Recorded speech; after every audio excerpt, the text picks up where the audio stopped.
any members of the staff or applicant before I close the public hearing portion? Seeing none, I'll be closing the public hearing portion of this agenda item number 8. I'm going to look around and see if anyone wants to start a discussion or make a motion. Commissioner Mast. I'm going to make a motion.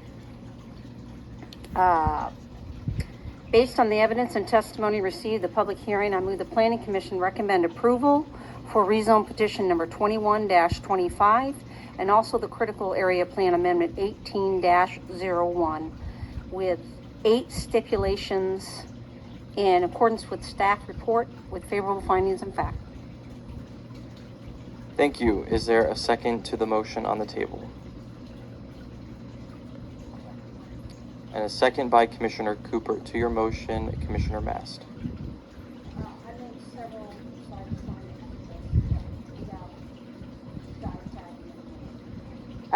First of all, I want to say that for a community to come together like you guys have and speak with one voice, I want you to know I've read every email, some of them more than once, because there was shall we say, a whole lot to unpack in some of those emails.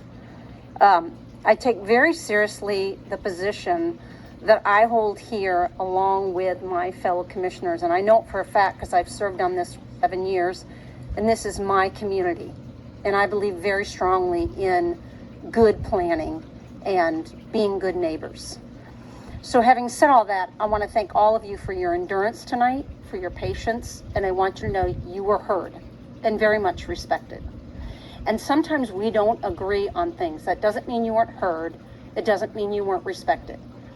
I happen to live in a community that has a significant amount of construction traffic going through it, and will probably have it for some time because it has additional, shall we say, sections. Okay? So I understand firsthand what construction trucks and the sounds that come from them, and I don't happen to live in a community that has a lot of you crazy golf cart drivers on it, but there's a lot of people that are very active in my community with a diverse group of children, older, runners, stagnant folks, watchers, you can name it. This is actually what I consider to be good planning. This is good master planning. I've lived in this community a long time, and when I say this used to be a green pasture, it used to be a green pasture. I have been an active part in this community in seeing it grow up, and I'm proud to live here. I'm proud to have raised my girls here. I'm proud to have a grandbaby that's growing up, and I care about my neighbors. I care about the safety of everyone. And I believe that this meets all those things. It's good connectivity. It's good interconnectivity. I think all of you guys are going to use a lot of the stuff that Neal Communities is about to implement. And I think by you being here and stating how much you love your homes, it says something about the quality of the community that you're going to have when it's done. The pain in the meantime is real. The safety concerns in the meantime are real. I 100% agree that you have a right to be concerned. But I also believe in being good neighbors, and that they want to make sure you guys are safe. They will do everything they can if they can find a different path to use it as quickly as possible. And I believe that with all my heart. I think that the current Boca Royale residents, in your ability to be able to say how much you care about your community, says a lot about you guys. And not a lot of communities of your size always come together as good as y'all did. And I think you need to really commend yourselves for that.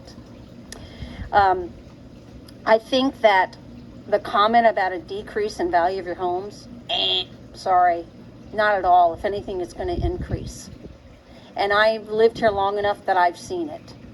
And I think that there will be, in the end, a very good quality of life for all the residents. And for all those reasons and a whole lot more, I'm very much obviously in favor of this, and I look forward to Neal Communities being very good stewards and caring for their their reputation, and their customer service. Sorry, that was really long, Commissioner. Thank you. To your second, Commissioner Pemberg.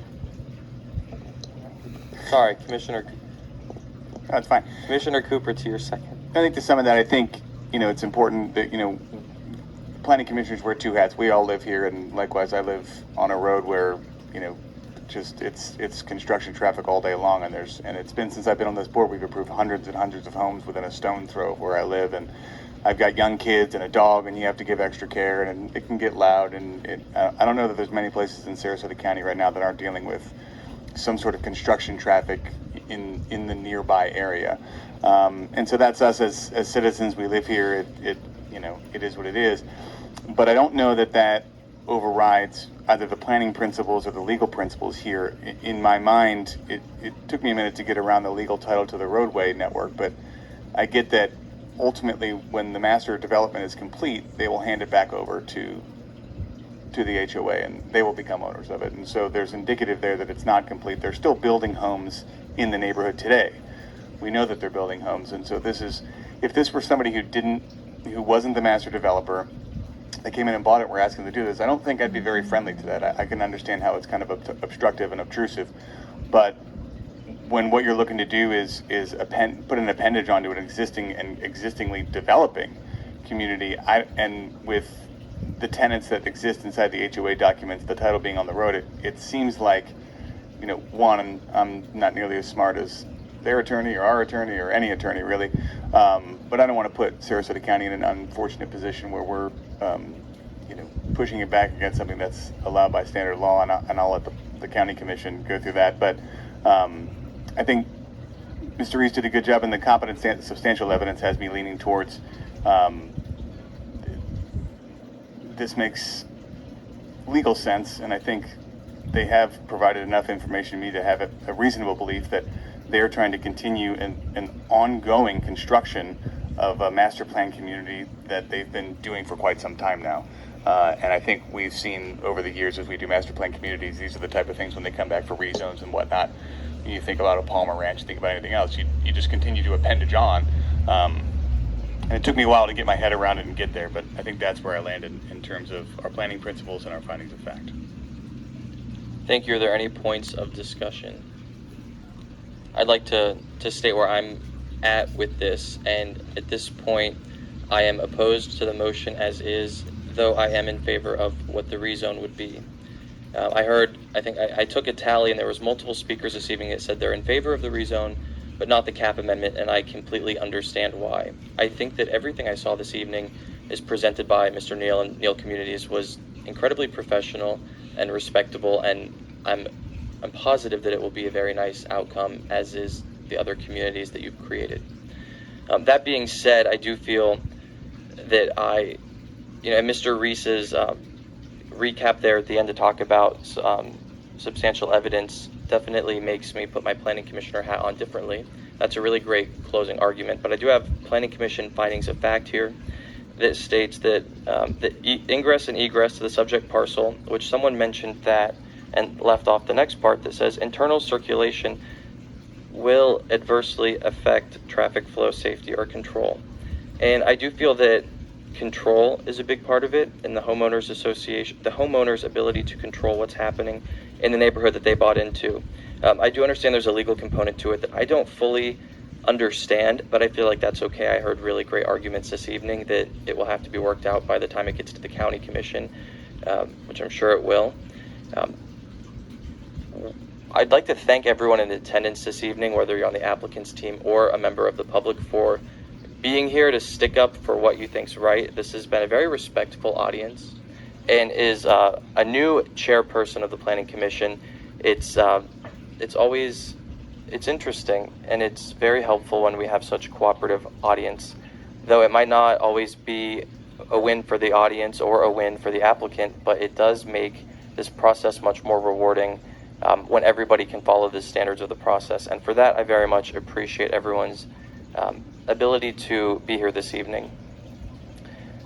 I think I've said all I have to say on that, so I'm against the motion, but I'm fully in favor of what the rezone would be, and I respect that. And I do think that there's some long-term benefits that this community will see if it ends up getting approved, because the connectivity to Welland Park and having a fully functioning traffic light.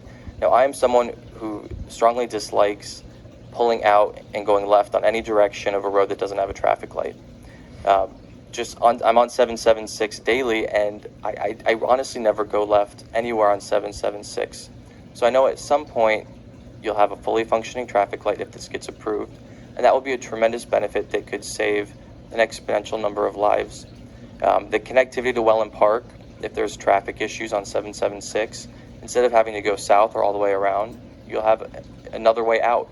So I do see there being some benefits, and I believe one of the first speakers even said there's some benefits. I think they're more longer term, and I think I've explained enough why I feel the way I feel. So I will be against the motion. Any more discussion before we vote?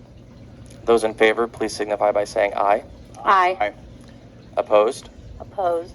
Chair votes no. Motion passes 3-2.